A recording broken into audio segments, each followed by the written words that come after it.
Delta 150 Heavy, contact ground for 9 for taxi. Good day. I'm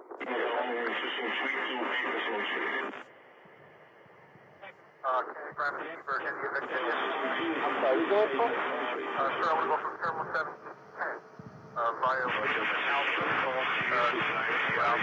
5. So I just want to move it into Terminal 12. Leave my class 775. We got Alpha 1.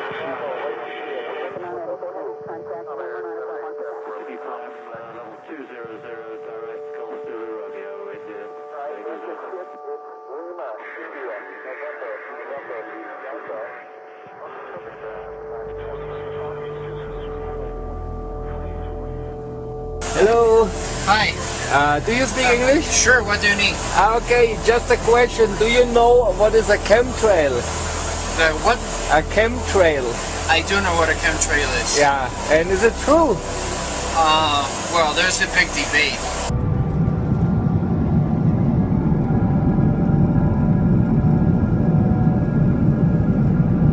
Okay. No. I want to go on record for that. Okay. No, but do you believe it? I don't know. Well, I don't have enough information for that. Okay. Yeah, but because I saw a lot of videos on the internet, and it really looks believable. Well, it's arguable both ways, I think.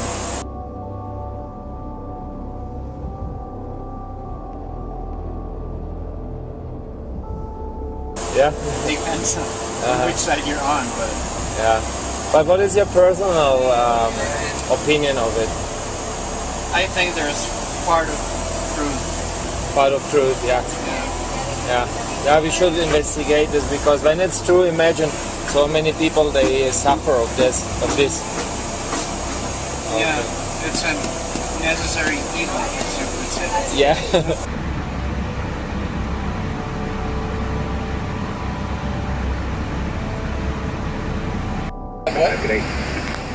About the chemtrail generator. Oh. Let's make sure that thing's working. We're gonna check this out. I gotta...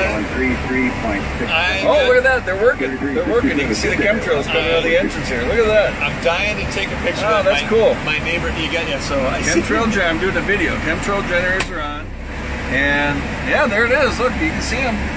All right, that's awesome. It's working.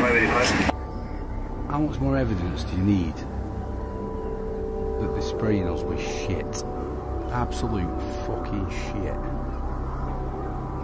There goes another one in the process. Don't tell me these pilots don't know what the fuck they're doing. They know what they're doing. They're spreading chemicals on. Now for the last 2 weeks, it's been hammered like this, and everybody has got a bad chest, a cough, and a cold. Now you're telling me that that's a virus?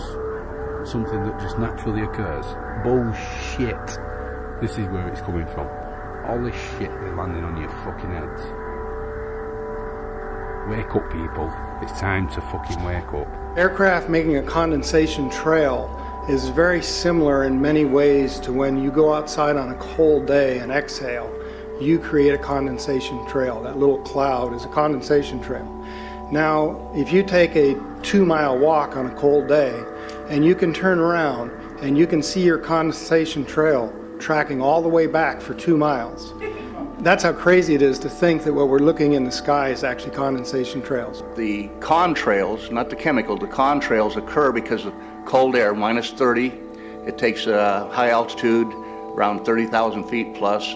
There's carbon dioxide and water vapor in that exhaust. That turns to ice crystals, and that's what you see, the white stream behind it. Those white crystals of ice warm up, dissolve, and the smoke goes away. And it never lasts more than a minute. What we're seeing now, and I first could not believe it, and I started looking at the skies, and these are not normal. They're not natural. There's something going on. I don't know who it is or why they're doing it. All I can testify is it's not natural and it's not normal. It's got to be some outside influence doing that. Thank you. See those mountains over there? Not really. They're there. You can't barely see them. Why can't you see them? You say it's fog? It's not fucking fog. It's noon. The fog should have burned off a long time ago. See those mountains?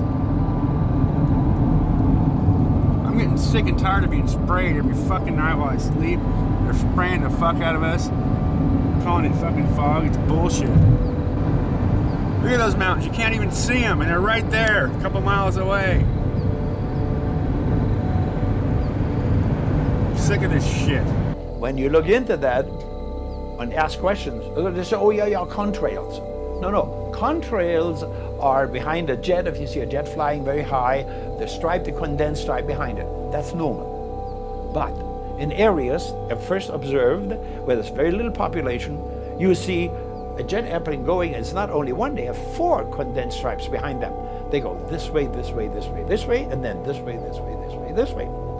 And when you inquire about it, ask people, you recognize that the real climate change scientists are truly ticked off, because apparently nobody really is asking them. It's the special interest, in my opinion, it's the oil industry, the energy industry, that are blowing smoke up somebody's you-know-what. Take a look at these fucking things.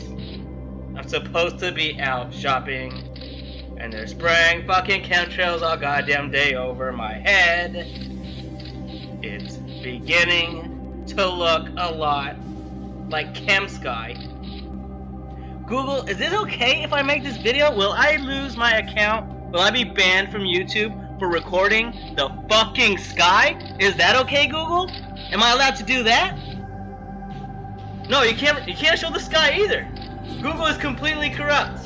Talk about chemtrails, you'll lose your fucking channel. How dare you expose the US government and their bullshit lies? How dare you record the fucking sky? 65, 66 passes. Wow, look at all of those contrails. It's all natural. Saturate your sky with chemtrails. You can have a chem halo. Wow, you thought double rainbows were cool? Look at the death in the sky. It's a chem halo. Oh my gosh. Let's all celebrate as the Nazis slaughter us. U.S. military whistleblower. She has an amazing, fascinating story that we will share with you here today. Now, Kristen, can you tell us what branch of the military you were in and what you uncovered? Sure. I was in the Air Force on active duty for 9 years, and I worked in bioenvironmental engineering. And now, I know the issue came up with chemtrails. I know that's an extremely controversial issue. A lot of people are extremely divided on this issue, but you actually saw things from your experiences that kind of give it a little bit more validity than I actually saw ever before. Can you go into the details of exactly what you saw? Yeah, basically, to summarize it, part of my job was to know everything that was going on in the military and what type of impact that might have on human health, and then the environmental aspects and impacts. What chemicals are we using? How are we disposing of it? Kind of cradle to grave. So we were the internal compliance people for following OSHA and EPA standards. One part of that process was to approve chemicals, hazardous materials. You know, what are you using? Why do you need it? Where's it being used? And tracking that disposal. After it being brought to my attention about chemtrails or geoengineering, I used to think it was crazy. It actually was disrespectful to my line of work, because here we are trying to prevent environmental aspects and impacts and not have anybody get sick from our operations. But in an attempt to debunk, it changed my life. I started noticing things. I started noticing large quantities on the system where I would approve chemicals that did not have a manufacturer name, wasn't tied to a building, and that was normal protocol. When I started asking questions, I slowly became demonized. A couple years passed after that when I asked again and people realized I was kind of being more vocal about it on social media. I was starting to be thrown into a mental institution and have my daughter taken away. Wow. That changed my life. I no longer view the military the same way, and I feel like after 9 years of trying to uphold an oath, I'm able to do that now. I'm going to tape this time, and so this is what we did before. This is what this is. This is the wine spit test, where you rinse your mouth out and then you take grape juice and you hold it in your mouth and you spit it out into a petri dish. Well, what we did is we used the zeolite, the zeoforce. This stuff says it cages this stuff, this stuff that's in these chemtrails, it's in our bodies. Okay, so then now Chris is just going to pour in a little bit of that little tiny bit of the 91% alcohol. Watch, the stuff is alive. Watch what happens. Pour some in, just a little. Watch.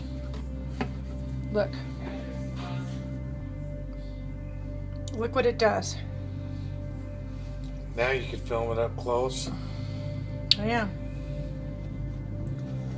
That's totally freaking. Is that freaking freaky?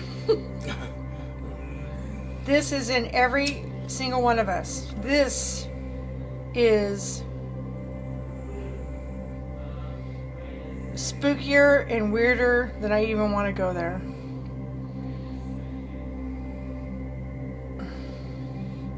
Look at it. It's starting to get the other stuff. It was climbing out of the petri dish. It was like trying to climb out. Whether people believe in chemtrails or not, the geoengineering should be scary enough. And when people learn about geoengineering, chemtrails will then become apparent because they're the same. This is from the snow surface at Mount Shasta. 61,100 micrograms per liter of aluminum. This is just ordinary snow water. And people are drinking this stuff when they're hiking on the mountain. And remember, government action is required at 1,000. This is 61 times over the government limit, and our hikers are drinking this poisonous water on Mount Shasta Mountain itself. Strontium, 383.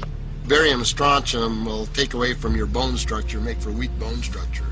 The aluminum, though, that's scary, you know. What is it? Alzheimer's, autism, gosh knows what that's doing. All right. I've just went out there and got this one.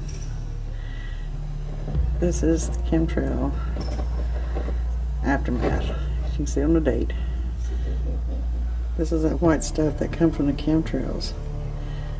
And I snatched this off the screen going on the inside. I want to see what this is going to do. Nasty. It's got the little white specks in it too. Oh, and you just toward the top of the water you can see the strands. Okay.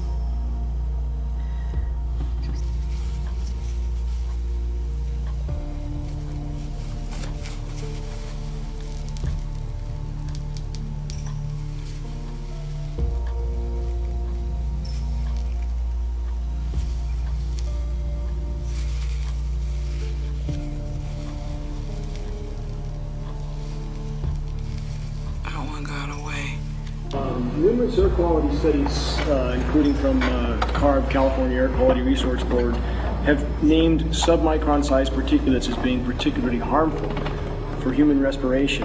Through all the discussions today, I have not heard any mention of this fallout, and has this been studied, and also the effects of a highly reactive metal like aluminum on toxifying soils and waters?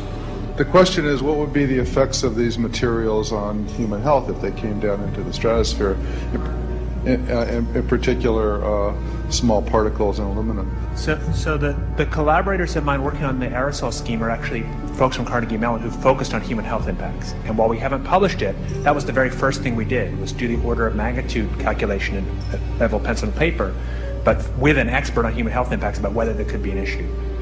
And for aluminum or other particles, there are a lot of toxicological things that need to get looked at seriously.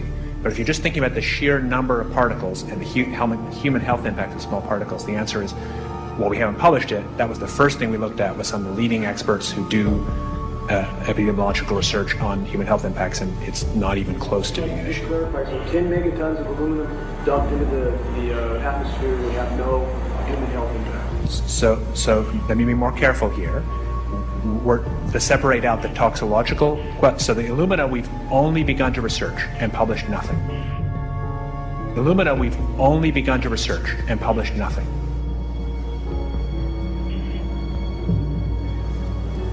Dane looked at him and he said, so you're telling me that spraying 10 to 20 megatons of aluminum, as you said, would have no human health effects? He took a deep breath and he swallowed and he said, let me be more careful here. We haven't done anything serious on alumina, and so there could be something terrible that we'll find tomorrow we haven't looked at. And that, for me, that was the whole main point of what is going to be coming out to the public. It's the damaging effects of aluminum that are being found around the world in massive amounts. Here's David Keith confronted on this very issue, and he looked, you know, at that point like they just let the cat out of the bag. Mm-hmm. We haven't done anything serious on alumina, and so there could be something terrible. And telling them that we have to lay a pattern up there to prevent sun energy from hitting Earth. And what they're doing in there, it's now pretty much determined. They're putting the aluminum, barium, and strontium. Now you take these chemicals and run them through a PubMed literature search in respect to human health. You will find more than 3,000 papers. Aluminum alone, I mean aluminum Alzheimer's, right, mental, I mean there's no question about it. Now it so happens, when there were people who really paid attention, if there was due to some weather and air changes, wind patterns, suddenly this stuff that they're laying out there, it comes down in rain. If it falls on crops, it kills the crops. It's like they have big blisters on any one of the crops, vegetables or things like this. Organic crops, totally destroyed, can't even use them.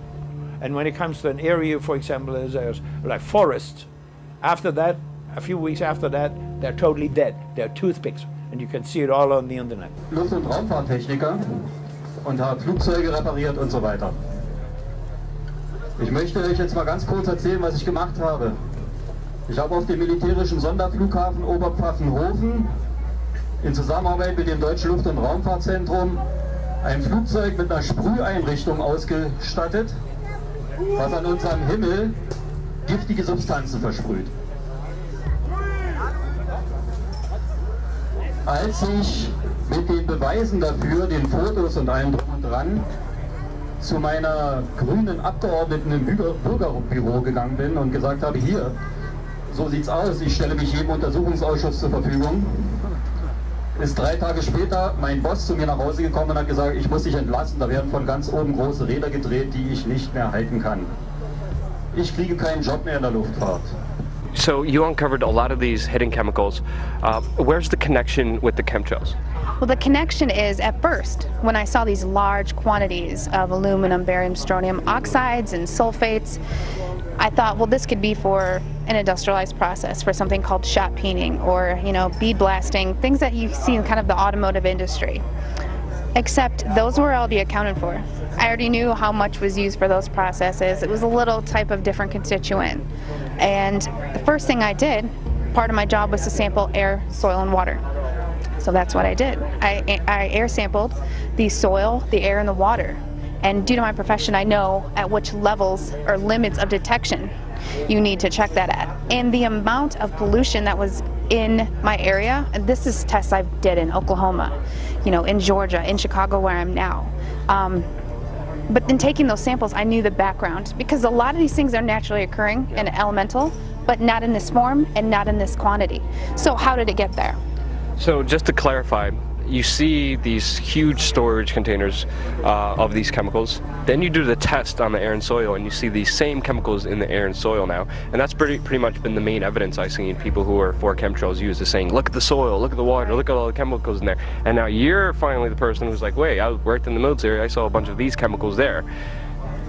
That's crazy. It is crazy. I used to think it was crazy, and everyone asks, why are there no pictures? Yeah. Well, I'd like to see you try to take a picture inside of a restricted air hangar, because you'll have an M16 in your back.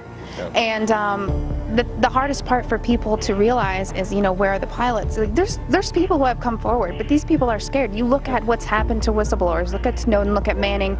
People are scared. And I think because this topic is already labeled a conspiracy theory, I don't think the government necessarily views me as a threat yet. And I mean, I know it's not the most safe thing to do, but it's the right thing to do. It's laughed at, it's made obscure. But just to bring the point home, the question I have is, why are they even chemtrailing? Why is the military and government chemtrailing us? I don't know. What's your understanding of it? Well, I don't have anything that can solidify, but I do have my opinions, and that is the history of weather weaponry. I mean, you can take away people's monetary system, you can take away people's rights, but you take their food and you disable their ecosystem, that's the #1 way to handicap people. And they've done it since the 40s, it's not new. Also seeing how it started out to be a government program, and then noticing that it is a way for private corporations to profit off this, whether it's controlling agriculture, you know, profiting. There's certain events, you know, you lose money on if it rains, or so knowing that you can kind of predict and control the weather, there's money there. I've also, you know, heard that it could be tied to Agenda 21, but for me, it's not about why. It's just stopping it. It needs to be stopped. Yeah, and it's called the crazy-ass conspiracy theory. The Chinese are doing it now, openly. They did it for the Olympics. I mean, they've sprayed people. I'm sure you've heard the St. Louis story. They did biological testing. So if the government is capable of doing that, why is it so hard for people to believe? And I don't know if you've heard about David Keith, but he's actually a geoengineer, Canadian. He works at Harvard. He just wrote a new book on climate engineering, and inadvertently he's brought more awareness to this, because I feel they're getting ready to admit it, and they're trying to sell it to us. You know, it's kind of like they sell vaccines to us, they sell fluoride to us. You know, fluoride is a mining waste product. Well, how can we make that good? You know, put it in your water. So I think that they're trying to now kind of admit it and act like they're going to start doing it, and they've already been doing it.